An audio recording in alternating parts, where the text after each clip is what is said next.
So welcome to our GPS for the Soul class. We're up to chapter 21. And chapter 21 is really, it's an extension of some of the classes we've been having. But we've been talking about if someone is has a depression and their service to God, like where's that coming from? And we've talked about crushing the ego and understanding different pieces of it. This is another methodology of meditation or thought process to be able to Ivdu es Hashem b'simcha, to serve God constantly at all times. And so what would that look like? Mm-hmm.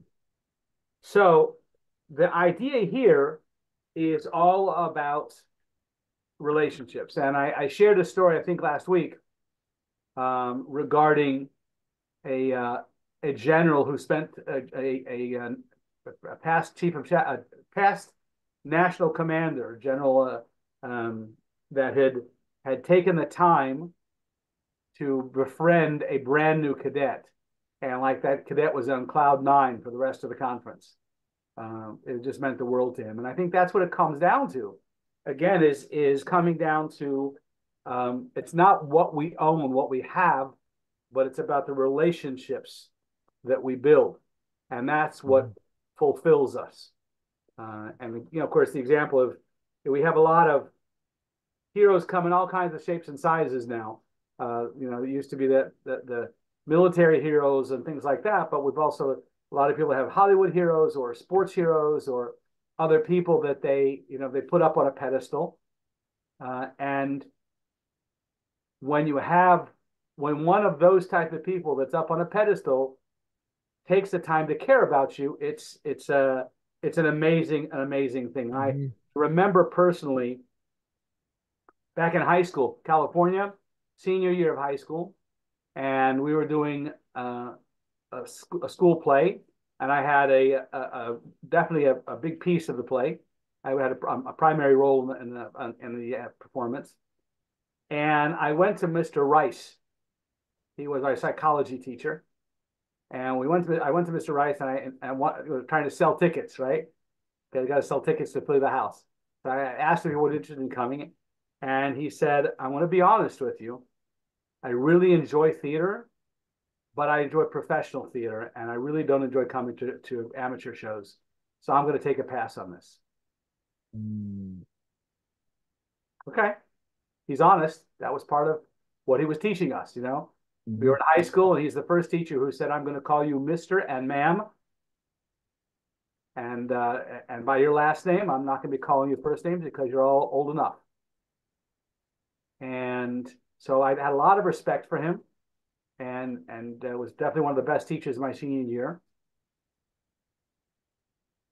One of the nights of performance, I noticed he was out in the audience. He'd come. After the show was over, he went to the dressing room, the big, the all people dressing room in the back of the auditorium. Mm-hmm. And I saw him walk in the room. I saw him scan the room, lock eyes on me, walk directly to me, and say, "You were good, damn good." Thank you, sir. And they turned around and walked out. I went behind stage and sat there and cried. It had made such an impact that this person who I looked up to so much, who had already said why he wasn't coming, but then he came, to have a compliment like that from him, well, that was amazing. That was truly astounding. So really very much appreciated that. So again, the idea then is if there's someone that's important to us and they show they care, that means the world to us, right? So now let's take that up a notch, and let's take it up to the idea of a melech, a real king, right? Not just one of our heroes, but a real king, and not a parliamentary king, a true king. And if that king would give a person one-on-one time, wow, what would that mean? What would that mean to the individual, right? Mhm. So how we transfer this information is to stop and think God is the creator of the universe. He's infinite. There's no measure between us and him. No words enough to explain it, no words enough to describe it. There's no, our capacity to grasp it, no chance, right? So if we stop and think about how awesome and amazing God is, and then we stop and realize how much he's done for us individually, so then that changes the game. That gives us a lot of joy and happiness, right? So the way to do this, the way to bring out this joy, is to be cognizant of all of our blessings, to literally count our blessings. So, um, we say on Pesach, that at the very beginning of the Seder, we say that we're going to review the story of Passover, and anyone who um, expands upon the miracles of Pesach is praiseworthy. Why is it praiseworthy? Because the more we elaborate on all the things God did for us, taking us out of Egypt, it wasn't just he took us out of Egypt. It was the plagues that he put upon them, and that he took us out, and then he split the sea, and he gave us all the gold from there, and he fed us with manna, and he gave us the water from the well of Miriam, and the clouds of glory, and the way was paid. I mean, if you stop and think about all the things that happen, it moves us, right? So we could do that same thing on a personal level. On a personal level, even the idea of journaling, right? I've often suggested to cadets all the time that to be journaling is to be able to keep a record of what's going on each day. Write a couple things down, and count your blessings, right? So in my family, one of the things we did for a good year, the good year when all the kids were home, it was before the oldest kids were leaving, and while the youngest kids were still intelligent enough to participate, right?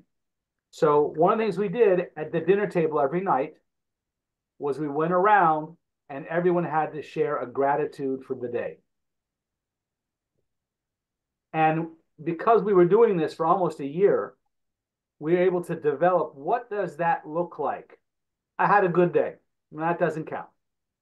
What made it a good day? Well, I saw someone I hadn't seen in a long time. Okay.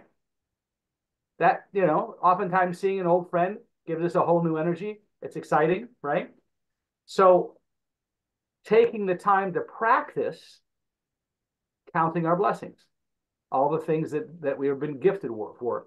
The one he gives in the book is an example of, yes, we can thank God for that we have food. But hang on a second. If we had bread and basic vegetables and sustenance and that was it, we would thank God, right? But what I have is a lot more than that.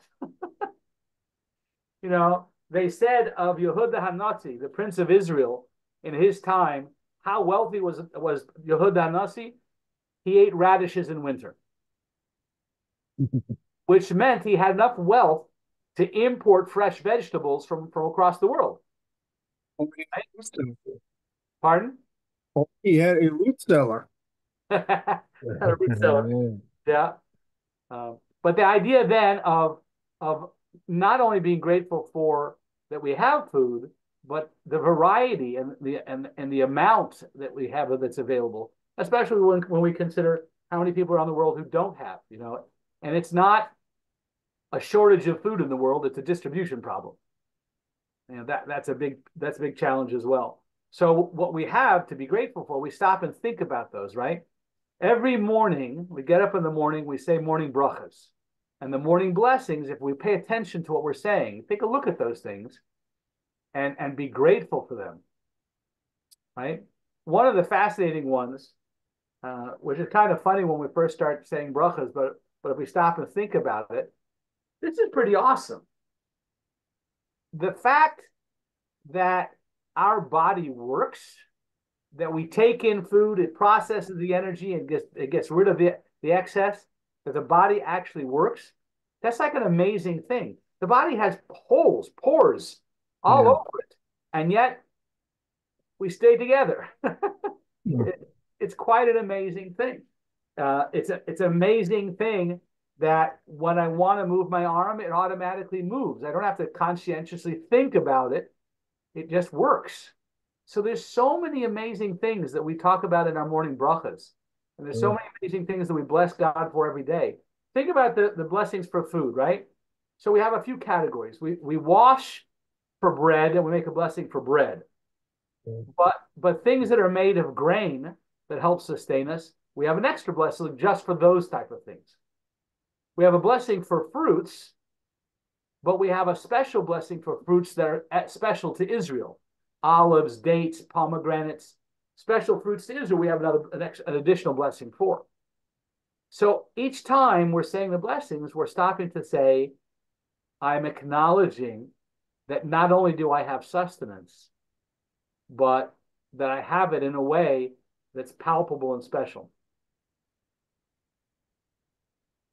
You know, after Shabbos, we make Havdalah. And in Havdalah, we make a blessing over the wine, make a blessing over the spices, and a blessing over the fire. Oftentimes, I see people, you say the blessing over the spice, and people give a quick whiff and they pass it on. Well, we have we were given a gift of a little like a spice box of some special aromatic spices, and I've become accustomed to not taking a whiff but stopping and oh, it's amazing. But to have a time to have gratitude for those simple things, right? So if we would be cognizant of all the blessings we have and be aware of where they come from, then what's not to be joyful about? We are so blessed in so many ways. It's just a phenomenal thing. So we could be joyous every day. Just if we count all of our blessings, it's a phenomenal thing. Then the question becomes, they used to say, in Yiddish, there used to be a saying,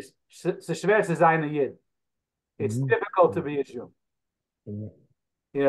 We have so many responsibilities and so many challenges along the way because of our being Jewish, right? But again, how do we choose to see it? If we choose to see each mitzvah as a burden, who wants another?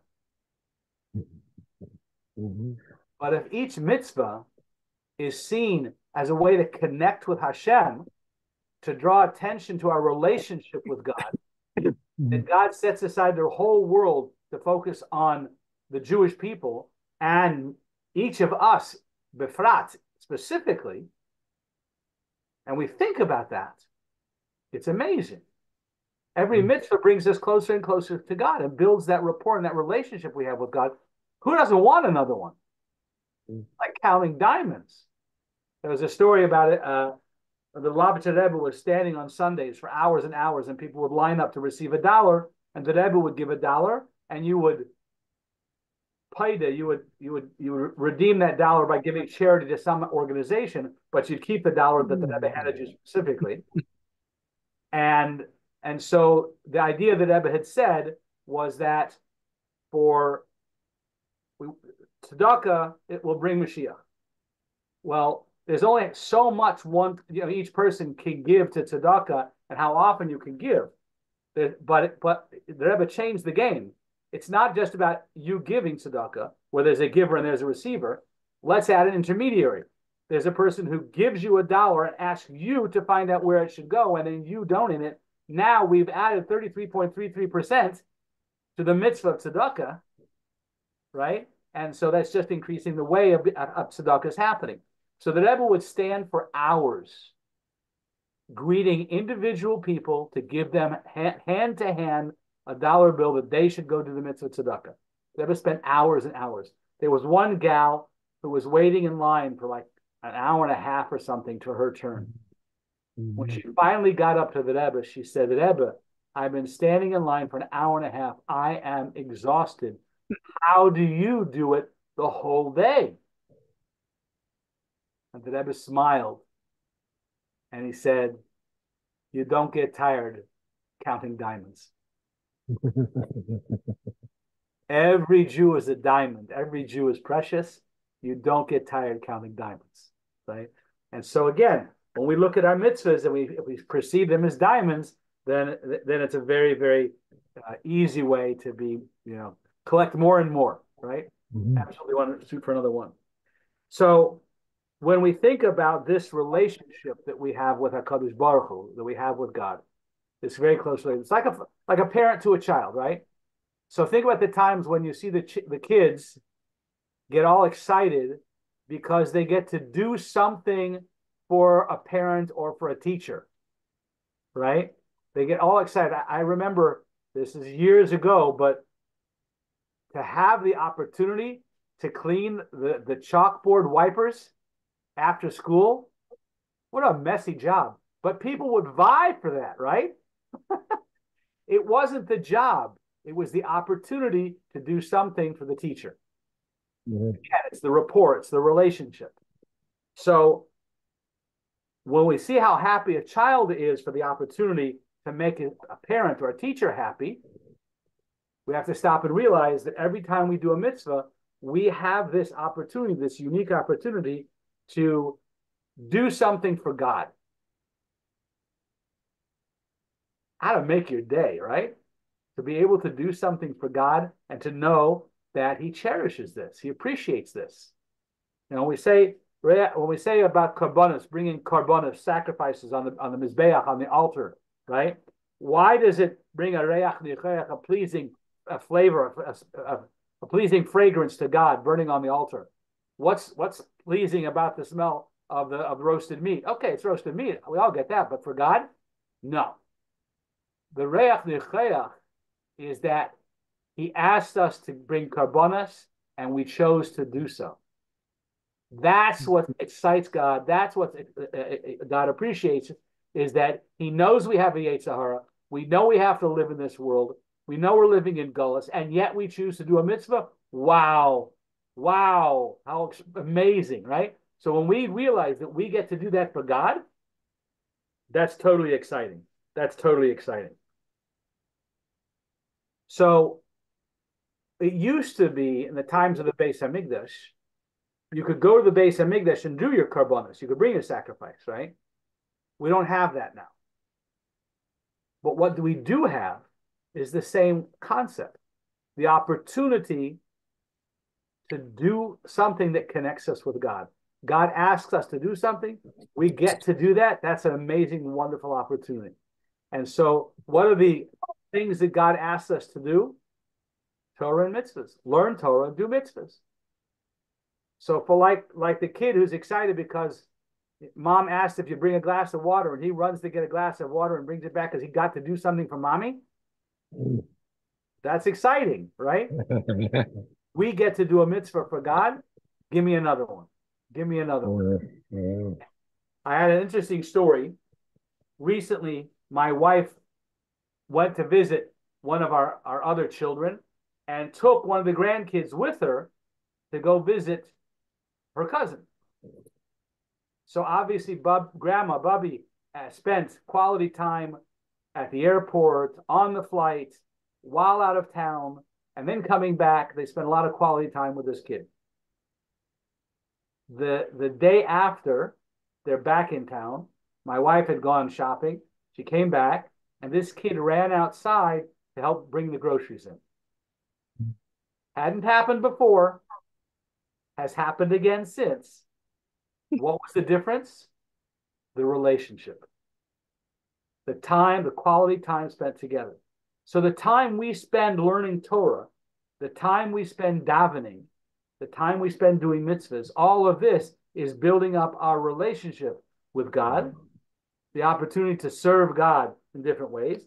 And this can bring us tremendous joy because our meeting place for God now is through Torah and mitzvahs. So in conclusion, we say basically that true joy flows from the knowledge that God is always with us everywhere, and he delights in our efforts. Living a life of Torah and mitzvahs enables this awareness to be absorbed and internalized deep within our consciousness, and that itself is reason to be tamid b'simcha, always joyful, always joyful. So the question for tonight, can you share an example of where you felt it? The joy in fulfilling a mitzvah, the joy in building that relationship with God. What's your example?